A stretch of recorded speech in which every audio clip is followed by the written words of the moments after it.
हाँ, तो question number मेरा 11 का 1 था, इसको हम एक्सप्लेन कर रहे थे बट फोन आ जाने के कारण थोड़ा सा स्टॉप हो गया।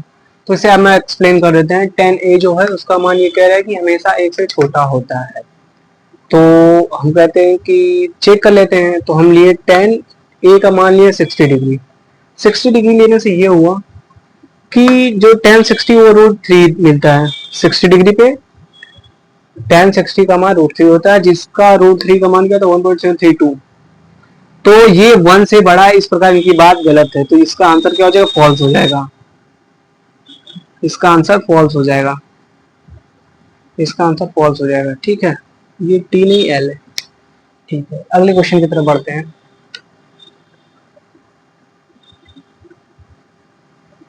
अगला क्वेश्चन क्या कह रहा है भाई, इसमें ये बोला है कि सेक ए इक्वल टू 12/5 है। सेक ए इक्वल टू 12/5 है। सेक ए इक्वल टू 12/5 है। For some value, for some value of an angle is, ठीक है, इनकी बात सही है।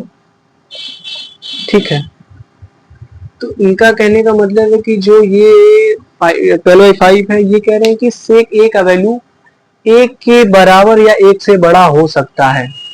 सही है बात इनका। जैसे कि मैं लेट कर लेता हूं, मैं लेट कर लेता हूं 60 डिग्री लेट कर लेते हैं।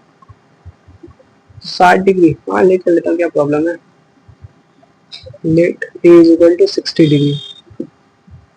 सेक 60, सेक 60 का मान क्या होता है, cos 60। cos 60 का मान होता है 1/2। यानी इसका रेशनलाइज कर रेसिप्रोकल करते हैं तो 2 आ जाता है। यानी कि हाँ, ये 2 1 से बड़ा है, तो इस प्रकार हम कह सकते हैं कि ये सही है, इनकी बात सही है, यानी ट्रू। TRUE, इनकी बात ही सही है, बात इनकी सही है भाई। तो ये इस प्रकार ये सॉल्यूशन हो गया मेरा। फिर 11 के थर्ड पर चलते हैं। 11 का थर्ड क्या कहता है, 11 का थर्ड ये बोल रहा है कि कॉस ए एक अच्छा अच्छा अच्छा अच्छा अच्छा, ओ भाई, अच्छा, उनका फुल फॉर्म कह रहे हैं कि को से, क्या दिया था भाई, हाँ, इनका कह रहा है कि फुल फॉर्म ये होता है, जो कि गलत है इनकी बात। इनका फुल फॉर्म होता है को साइन, ये होता है इनका फुल फॉर्म, जो ये लिखे हैं, यानी कि इनकी बात गलत है।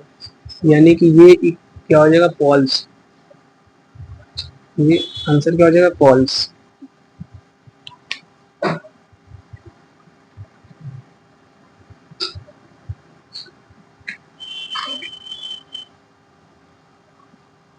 फिर फोर्थ क्या कह रहा है, cot A is the product of cot and A. अच्छा, फोर्थ ये कह रहा है कि जो कॉट ए है वो प्रोडक्ट है इनका, किनका, कॉट और ए का प्रोडक्ट है। कह रहे हैं कि प्रोडक्ट है किनका, कॉट एंड ए का।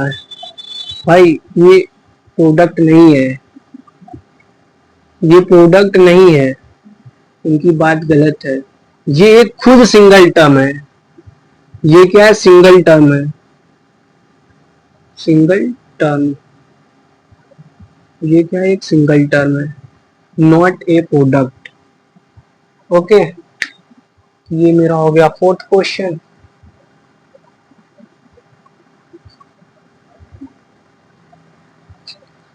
फाइव क्वेश्चन क्या है, साइन थीटा इक्वल टू 4/3 है, तो फॉर सम एंगल, अच्छा, गिवन है मेरा पांचवा, sine theta is equal to 4/3।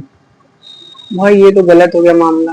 कैसे गलत हो गया, जो मेरा साइन थीटा होता है ये बोलता है कि -1 to 1, साइन थीटा और कॉस थीटा को इन दोनों के बीच में होगी। क्या कहता है, -1 and 1 के बीच में होता है इन दोनों का वैल्यू, किन दोनों का value, sine theta and cos theta का। तो यहाँ पे कुछ सॉल्व करने के इसको देखें क्या आता है, ये कहीं ना कहीं यदि डिवाइड देंगे तो ये 1 आ जाएगा, हाँ पॉइंट लगा के यानी 1 बचेगा, 150 यानी कि हाँ ये 1.33 समथिंग करके आएगा। तो यानी कि 1 से ये बड़ा आ रहा है, कुछ ना कुछ 1 से बड़ा आ रहा है, इस प्रकार इनकी बात गलत है। तो ये क्या हो जाएगा, फॉल्स। ये क्या हो जाएगा, फॉल्स हो जाएगा। तो इसका आंसर ये हो जाएगा। तो मेरा प्रश्नावली यानी एक्सरसाइज 8.1 खत्म। अब हम लोग 8.2 पर आते हैं। एक्सरसाइज नंबर 8.2 पर आते हैं।